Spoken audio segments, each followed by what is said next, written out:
Namaste. This is your weekly reading for the week of December 15th to the 21st with me, the Queen of Cups Montreal. This week we're using the Universal Goddess Tarot, and we're going to use the Temple spread again. Remember to stay tuned because at the end of the reading I'm going to give you my crystal prescription for the week ahead. For those of you who are new, I always draw the cards beforehand so I can keep the message as concise and informative as possible. I want to stay on target and on task. Your signifiers this week are Juno, which would be the Queen of Pentacles, the Winter Solstice,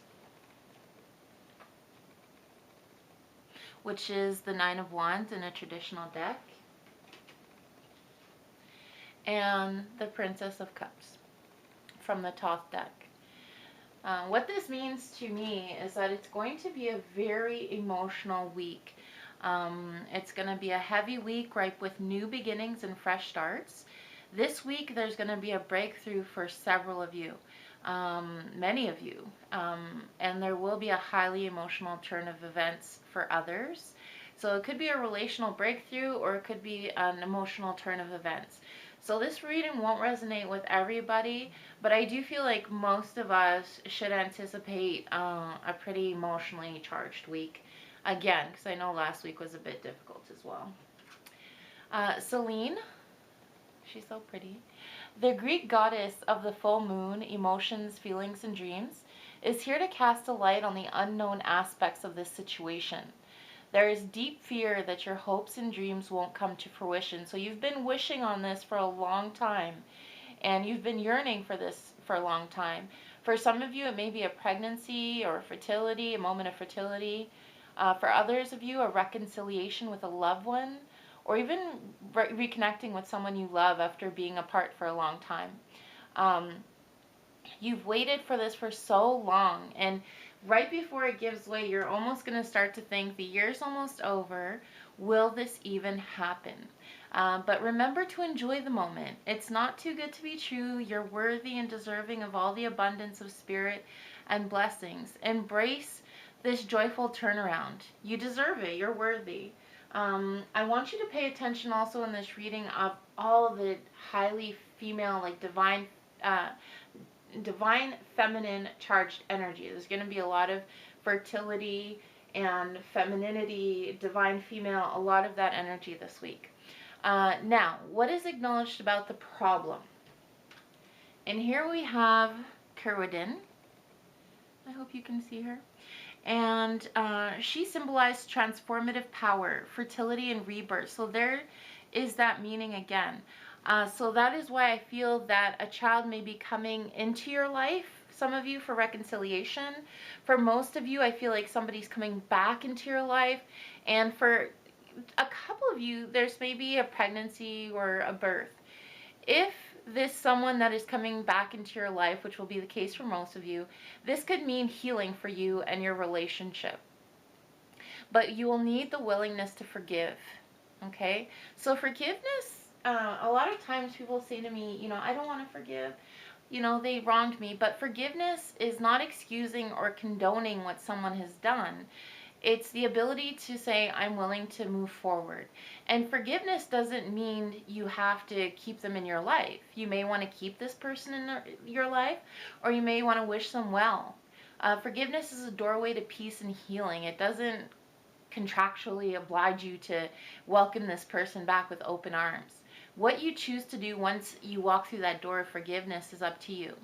And remember, I'm going to have some healing crystals at the end that will have to do with healing and forgiveness and compassion. You'll need them this week.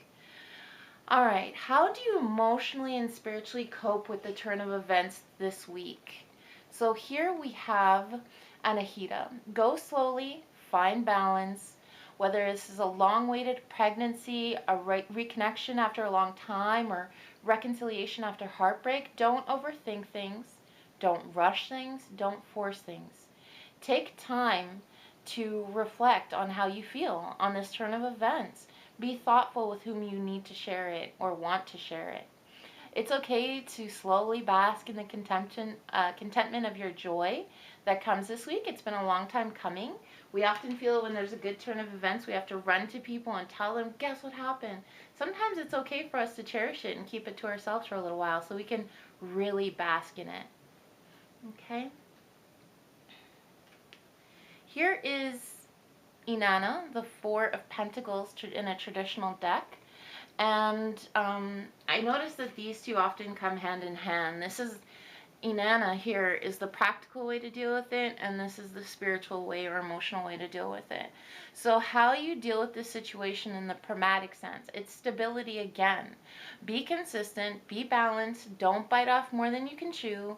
If this is a new pregnancy or a new baby, for several of you, it will be reconnecting with a loved one or a powerful moment of reconciliation.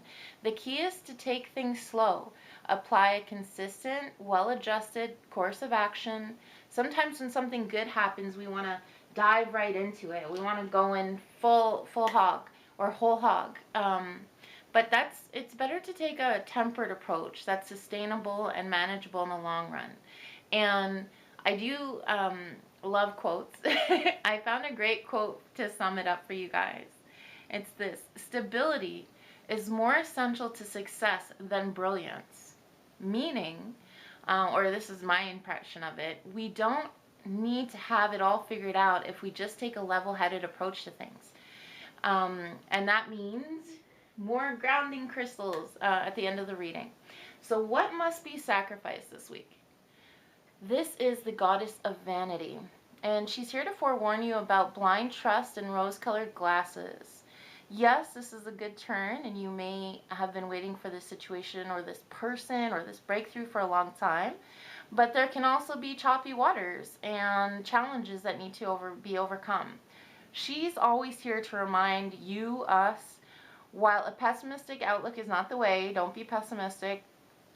Neither is like an overly blissful attitude either. An unknowing bliss, you know, traipsing through the tulips kind of energy. That's not the way to tackle things either. So see things as they are, the joy and the challenges that lay ahead. So what is the outcome? While this reading won't resonate with everyone, it will be emotionally laden week, signifying a pregnancy or birth. For others, signifying rebirth and healing in relationship. So this is another card that signifies divine feminine energy. She's the goddess of humanity. Several of the cards, keep in mind, here Juno has a baby. Sorry. Here, this is the power of vanity. The moon, which is a very feminine energy, and temperance, which is a feminine energy. So here we have a lot of divine feminine energy. And Nuagua is the goddess of humanity. And I wanted to read this to you. The most ordinary clay, shaped by expert hands, can be transformed into life. This is what I took it to mean. The simplest circumstance can give way to poignant healing and growth when you trust spirit and listen to your own intuition. In a traditional Thoth deck, Nuagua is the Eight of Discs, which traditionally symbolizes prudence through thorough consideration, the completion of a situation, and for some people it means plans like babies, marriage, or other welcome relational developments. Okay, so 8 disc is important for manifestation and growth and important things that are happening in our personal lives. This is going to be a big week for some of you, so please get in touch with me or comment below what your good news or your positive turn of events was. There will be links in the video description below for my Facebook and Instagram. Contact me. Let me know how this week went. In the description, you'll find also links to my services and healing crystals. Speaking of which, it is healing crystal time. You'll need a lot of grounding energy this week. Okay, so that's going to be, we're going to need some agate, some bloodstone, remember, these are suggestions. I usually suggest the most affordable, readily available stones. Some black tourmaline, and even some hematite, which is a little bit more expensive in the grand scheme of things, but very powerful. I love hematite. Why are these grounding stones? Or why do we need them? They help balance our root chakra. They ground us to the earth, and they help us calm our thoughts, calm ourselves, ease our butterflies and anxieties, and help us handle the situation at hand. I also have a healing pouch for root crystals, which are great for grounding in my Etsy store, and that's also a link that's available in the description below. So grounding crystals usually activate our earth chakra, our root chakra. They help us stabilize our energy. You will need to bolster your compassion and forgiveness this week. Great for that is amethyst, hematite again. So amethyst, hematite, which I just showed you. Amethyst is usually very affordable. Smoky quartz, also very affordable, easy to get. Amber. And I love blue lace agate because it's good for communication as well. I hope you see all the layers in it. It's a beautiful stone. They're all powerful for compassion, empathy, forgiveness. And you can always use quartz, such as amethyst, smoky quartz, and blue lace agate in the bathtub with you, or a crystal elixir. These are, because they're quartz, these are crystals that are safe to use in water. Big no-nos. There are some stones that are big no-nos, malachite, hematite. There's some things you shouldn't use, but quartz is typically okay to use in elixirs and in the bathtub. A good soak in the bath is never bad with your crystals. According to the cards, some of you may have babies on the brain. It might not be your moment for birth or pregnancy, but I do have some healing pouches for fertility, female reproductive health, and pregnancy in my Etsy store as well, which you'll also find a link below. This has been the Queen of Cups Montreal. If you've enjoyed this video, please like and share. I come with new reading every week, rain or shine. Be sure to subscribe and ring the bell so you don't miss next week's reading. I want to thank you so much for joining me. Have a great week, and as always, love all and harm none.